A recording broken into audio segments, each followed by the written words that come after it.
वाली आधी घर वाली। सिमरन की छोटी बहन विभा माँ के होते हुए भी सिमरन के ही पीछे लगी रहती थी। सिमरन आ गई हो तो इसे खाना खिला दो। बोल रही है तुम जब तक नहीं खाओगी ये भी नहीं खाएगी। क्या है विभा, तुम खा लिया करो ना, मुझे ऑफिस से आने में देर हो जाती है। और कोई छोटी बच्ची तो हो नहीं तुम जो खाना भी नहीं खाती हो कि दीदी आएगी तो ही खाऊंगी। हाँ हाँ, छोटी बच्ची ही समझ लो। और एक बात, जब आपको पता है कि मैं आपके बिना नहीं खाती हूँ तो रोज रोज क्यों बोलती हो?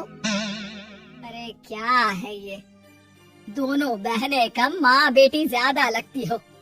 अरे दीदी की शादी हो जाएगी तब क्या करेगी बोल? जब होगी तब की तब देखेंगे। मैं तो दीदी के साथ ही रहूंगी हमेशा। दोनों की शादी ऐसे घर में कर देंगे जहाँ दो भाई हो। खैर, मामला आया गया हो जाता है। एक दिन सिमरन के पापा जब घर आते हैं, तुम लोगों के लिए अच्छी खबर है। वर्मा जी है ना मेरे दोस्त, उन्होंने सिमरन बेटी के लिए रिश्ता बताया है। बहुत अच्छा लड़का है, सिमरन को भी पसंद कर लिया है और कल वो लोग आ रहे हैं सिमरन को देखने अपने घर। सिद्धांत अपने माता पिता के साथ सिमरन को देखने आता है।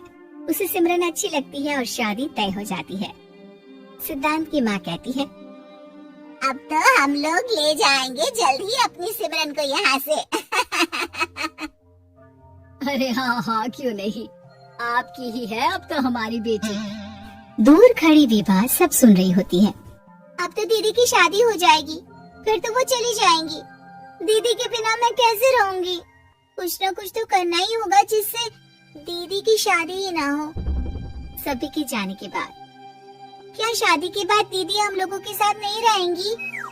अरे नहीं तो फिर क्यों रहेगी, शादी हो जाएगी तो अपने घर चली जाएगी ना। तो मैं भी जाऊंगी उनके साथ, मेरा भी सामान पैक कर देना। अरे कैसे बात कर रही हो विभा, दीदी के ससुराल छोटी बहन नहीं जाती। हाँ, कभी कभी जाकर मिलाना और रोज फोन पर भी बात कर लेना, ठीक है? नहीं पापा, आप तो जानते हैं मैं दीदी के बिना खाना भी नहीं खाती, ना ही मुझे उनके बिना नींद आती है। सिमरन बहन की बात सुनकर इमोशनल हो जाती है। अगले दिन से विभा खाना खाना छोड़ देती है।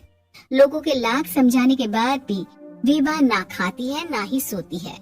अंत में हार मानकर सिमरन सिद्धांत से मिलती है। सिद्धांत, मेरे मम्मी पापा ने बचपन से ही विभा और मुझे साथ रखा। वो मुझसे बहुत जुड़ी है। मुझे उसकी टेंशन रहेगी शादी के बाद, क्योंकि वो मेरे बिना नहीं रह सकती है। अरे ये तो छोटी सी बात है, वो हम लोगों के साथ हमारे घर में रह सकती है। जब उसकी अकल आ जाएगी या वो समझ जाएगी कि तुम्हारा घर वो नहीं बल्कि ये है, तो हम उसे घर छोड़ाएंगे, ठीक है? सिमरन खुश हो जाती है क्योंकि वो यही चाहती थी। वो माँ पिता से बात कर लेती है। अरे कैसे बात कर रही हो सिमरन, भला बेटी के ससुराल में हम छोटी बहन को कैसे भेज दे, जमाना क्या कहेगा? अरे तो पागल हो गया है, मना कर दे। इस शादी में इन लोगों का तो ये चलता ही रहेगा। कभी बहन यहाँ आ रही है, कभी वो बहन के पास जा रही है। अरे शादी हो रही है, कोई मजाक थोड़ी ना हो रहा है ना बाबा ना। माँ कैसी बात कर रही हो, सिमरन से मैं जुड़ाव महसूस कर रहा हूँ और इतनी सी बात के लिए इतनी अच्छी लड़की को कैसे छोड़ सकता हूँ? सिद्धांत की भी जिद होती है कि वो सिर्फ सिमरन से ही शादी करेगा, और होता भी वैसा ही है। सिद्धांत और सिमरन की शादी हो जाती है और दहेज में आ जाती है विभा। शादी के बाद बुआ सास कहती है,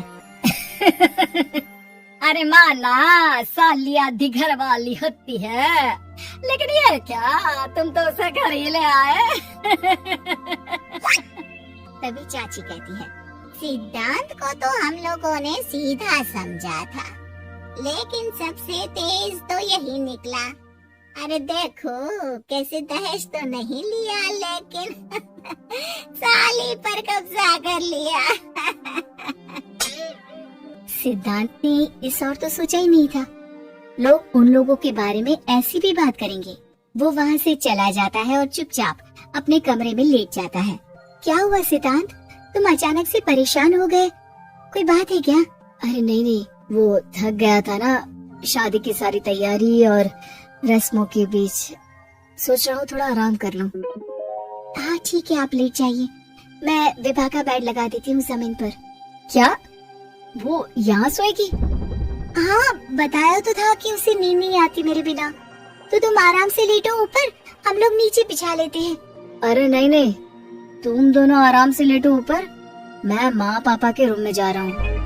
सिद्धांत वहाँ से दूसरे कमरे में चला जाता है, जहाँ सिद्धांत के पिता उससे कहते हैं, क्या बात है बेटा, तू उस कमरे में क्यों नहीं सो रहा?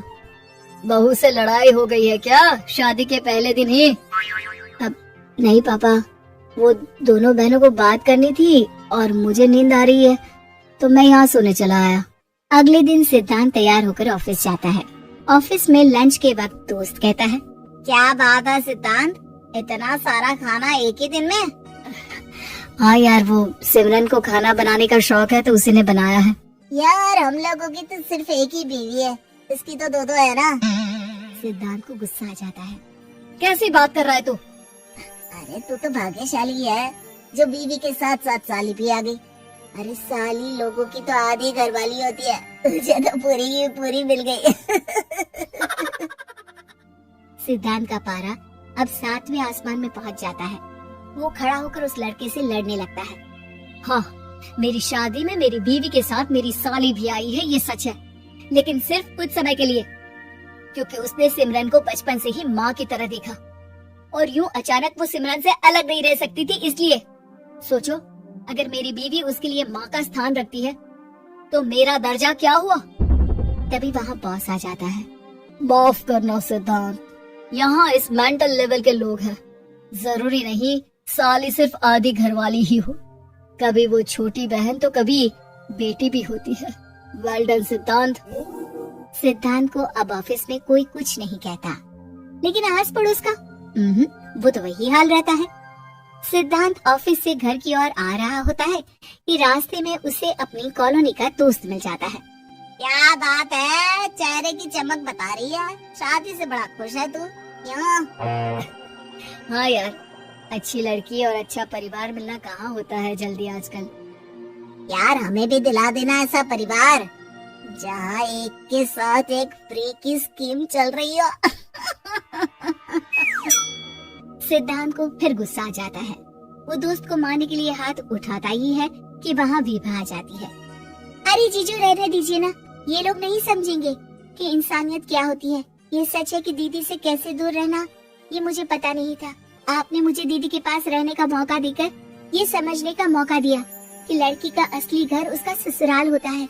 मैं समझ चुकी हूँ, मैं जा रही हूँ जीजू, लेकिन मैं खुश हूँ कि आपने मुझे अपनी छोटी बहन समझा। सभी उन लोगों को देखकर ताली बजाने लगते हैं। विभा अपने घर चली जाती है और सिद्धांत खुशी खुशी सिमरन के साथ रहने लगता है।